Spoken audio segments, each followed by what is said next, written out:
Hello everyone, welcome back to my channel. This is সেতু। শীতকাল পড়ে গেছে, আর শীতকাল মানেই হচ্ছে গ্রামে গঞ্জে কীর্তনের একটা ভাইব চলে, বিভিন্ন জায়গায় কীর্তন চলে। সো আজকে দেখাবো আপনাদের সাথে kirtan blog. So let's get started. এই প্যান্ডেলটা হচ্ছিল অনুষ্ঠানের 2-3 দিন আগের, আর এই যে ক্লিপটা সেটা হচ্ছিল অনুষ্ঠানের দিনের।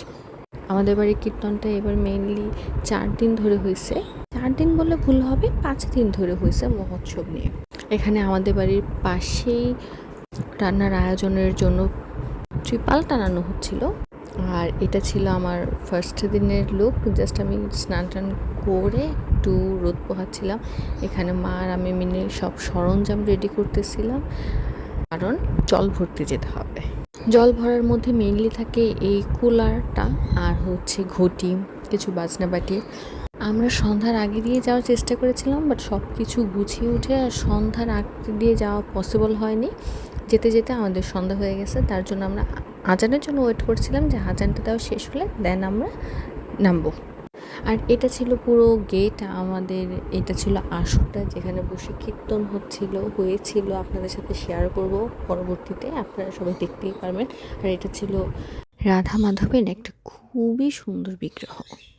এই মূর্তিটা মানে প্রতিমাটা ভীষণ সুন্দর হয়েছে, এত সুদিং লাগে দেখতে, মানে শান্তি হয়ে যাচ্ছিল দেখতে দেখতে, এরকম একটা অবস্থা। আর এই ছিল পুরোটা প্যান্ডেল যেখানে কীর্তন পাঠ সব কিছুই হবে। আর এই যে আমাদের রাধাকৃষ্ণ। সন্ধ্যার পরপরই আমরা কুলা নিয়ে বের হয়ে গেছিলাম। আমি বাড়ির বউ হওয়ার কারণে এবার কুলা নেওয়ার দায়িত্বটা আমার উপরে পড়েছিল। সাথে মা ছিল, বাবা ছিল জলের ঘটি নিয়ে, আরও অনেকেই ছিল, পাড়া প্রতিবেশী সব, আন্টি মাসিমা কাকিমা যারা ছিল সবাই জয়েন করছে। আর ডাক তো ছিলই। আমি এই রিচুয়ালসগুলো একটু কম বুঝি, যার জন্য আমাকে সবসময় মায়ের আদলে থাকতে হয়। মাকে ছাড়া আমি বুঝি না, কারণ আমি এইসব তেমন কিছু পারি না। উনি একটু দেখায় দেয় আমাকে, তারপর আমি জাস্ট ওনাকে ফলো করি, কারণ আমি কিছুই পারি না।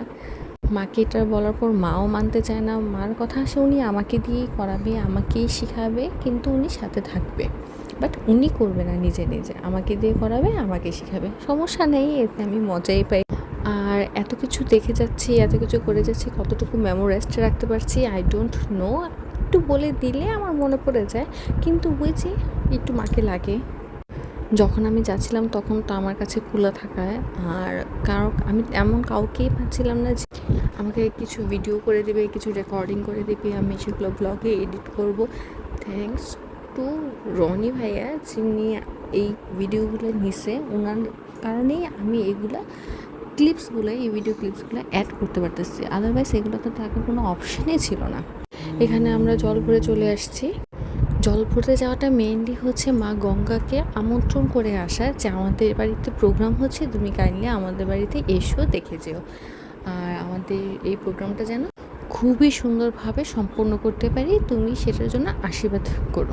বিয়ের মধ্যে যেরকম জল ভরে সেম ওই রকমই রিচুয়ালস। জল ভরে এসে সবাই গানের মধ্যে নাচানাচি করতেছিল। আমি গানে করি নাই, কপিরাইটের ইস্যু যদি পড়ে যায় তাহলে তো সমস্যা, সেজন্য আমি অ্যাড করি নাই। আমি এইভাবে ভয়েস ওভার দিয়ে যাচ্ছি। এখানে আমাদের পাড়া প্রতিবেশী আন্টিরা, মাসি, কাকি সবাই মিলে নাচানাচি করছিল। আর এখানে ঠাকুরকর্তা বসে মন্ত্র পড়ছিল বাবাকে নিয়ে।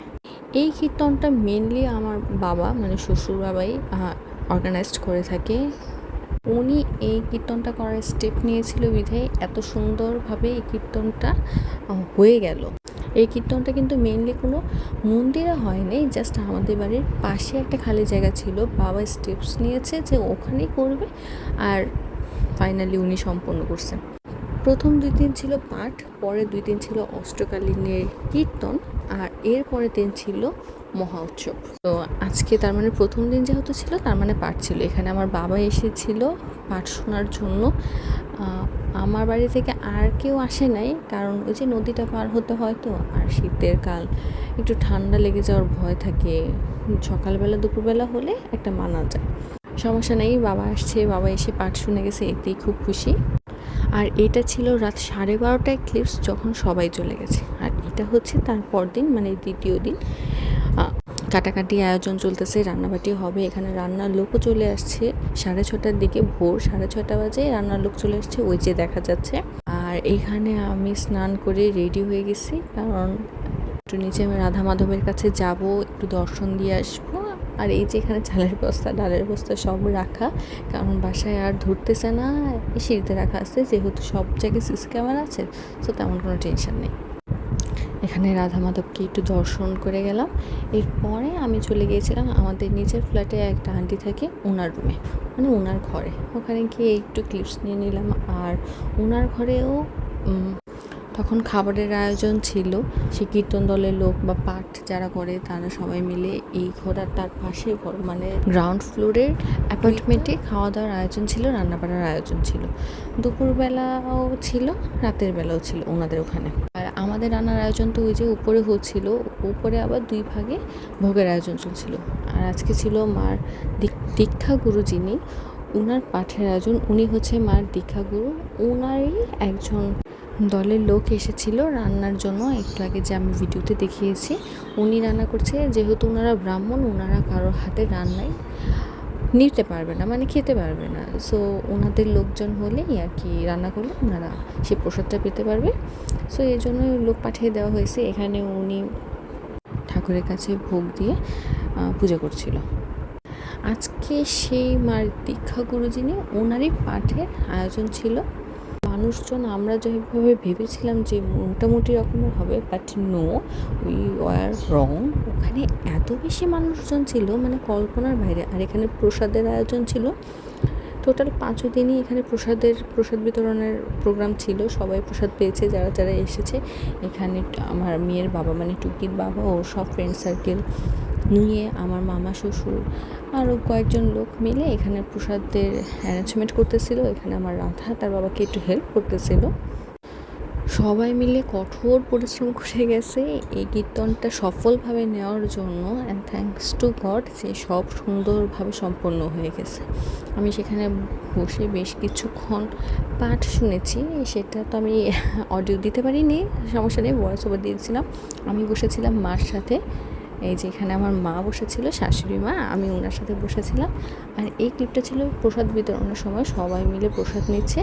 আর এটা হচ্ছে রাত 12:30 চিত্র, যখন প্রসাদ নিয়ে অলমোস্ট সবাই চলে গেছে, কিছু মানুষ ছিল।